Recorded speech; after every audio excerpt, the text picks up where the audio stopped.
इंतहाई अफसोसनाक बुज़दिलाना दहशतगर्दाना हमला, 40 अफराद इसमें जाँ बहक हो गए। इस एक साल के अंदर जितने बड़ी समिट्स और कॉन्फ्रेंसेस हमारे हम बॉर्डर से बॉर्डर जुड़ा हुआ है वहां कि कुछ लोग इसके ऊपर प्रोपेगेंडा कर रहे हैं।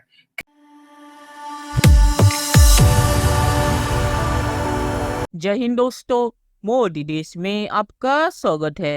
दोस्तों, इस वीडियो को लाइक और हमारे चैनल को सब्सक्राइब करना मत भूलिएगा।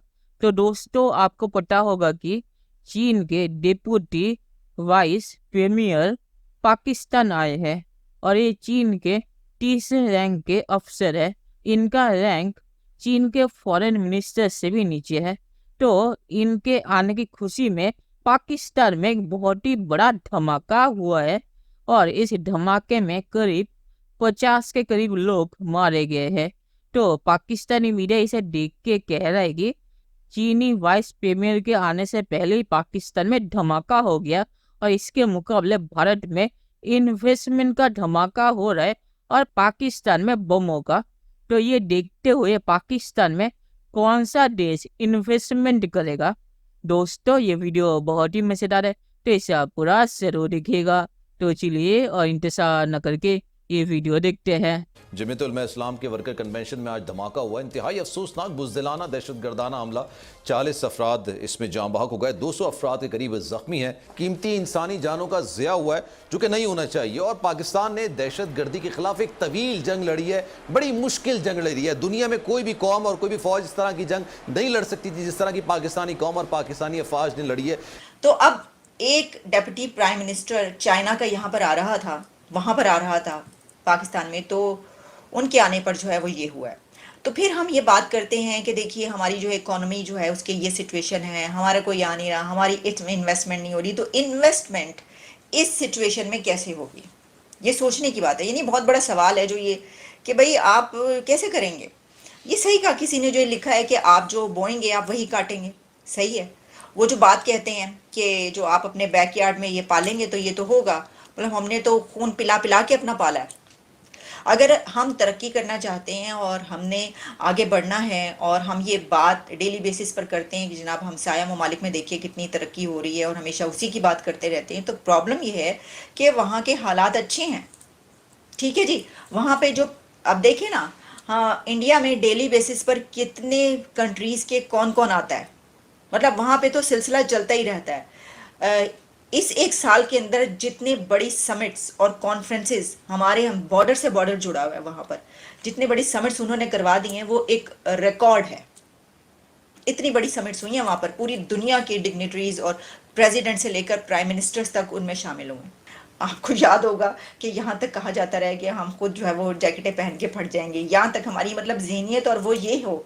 तो आप क्या समझते हैं कि फिर वहाँ पर क्या होगा उस मुल्क के अंदर जहाँ पर आप खुद जैकेट पहन के फटने के लिए हर वक्त तैयार रहते हो। तो ऐसी सोच और ऐसी माइंडसेट और ऐसी मेंटालिटी के नतीजे में कभी भी मुल्क तरक्की नहीं कर सकता। और यही वजह है कि आप देखें कि एक डेप्यूटी प्राइम मिनिस्टर भी पहुंचे थे।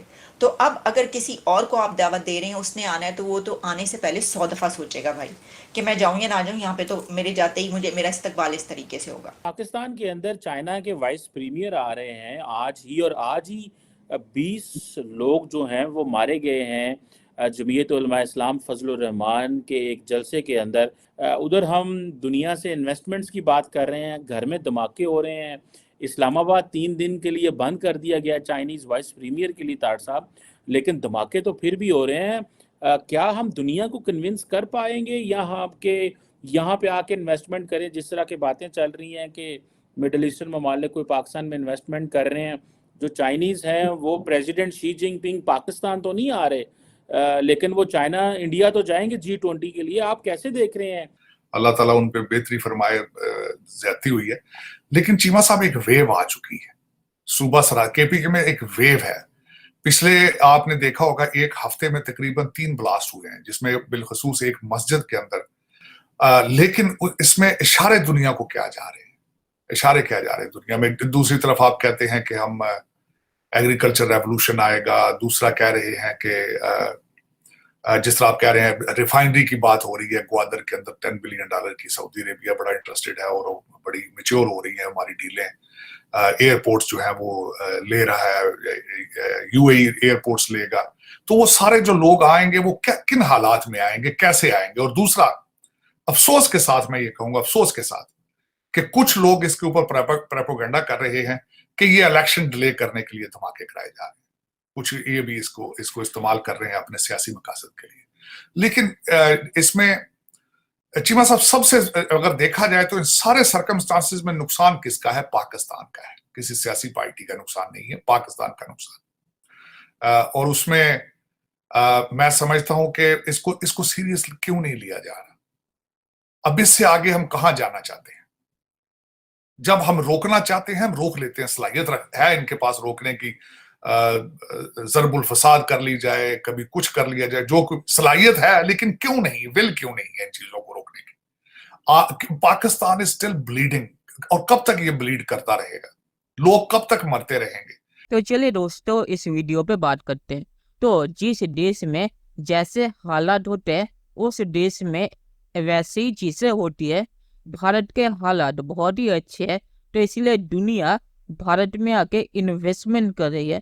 और कुछ दिनों पहले मैंने एक वीडियो दिया था जिसमें मैंने कहा था कैसे दुनिया की जो कंपनी है जिनके पास 21 ट्रिलियन डॉलर के एसेट है, उन्होंने डिसाइड किया कि वो भारत में इन्वेस्टमेंट करेंगे चीन के जगह। तो इसलिए दुनिया भारत में आ रही है इन्वेस्टमेंट करने के लिए।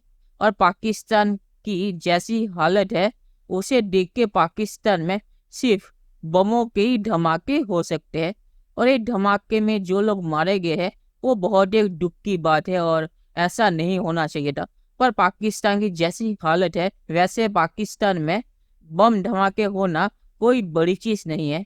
और ये जो धमाका हुआ है ये तीसरा धमाका है एक हफ्ते में, मतलब कि हर 2 दिन में एक धमाका हो रहा है। तो डेप्यूटी वाइस प्रीमियर जो पाकिस्तान आए हैं 2 दिन के दौरे पे, तो इन 2 दिनों के बीच में ही और एक धमाका हो सकता है कि पाकिस्तान में ऐसे ही हालात चल रहे हैं। तो इस हालात में पाकिस्तान में कौन इन्वेस्ट करेगा? पाकिस्तान से लोग जिंदा भागने की तैयारी कर रहे हैं और भाग भी रहे। तो पाकिस्तान को पहले अपने हालात को ठीक करना चाहिए दुनिया से इन्वेस्टमेंट मांगने से पहले।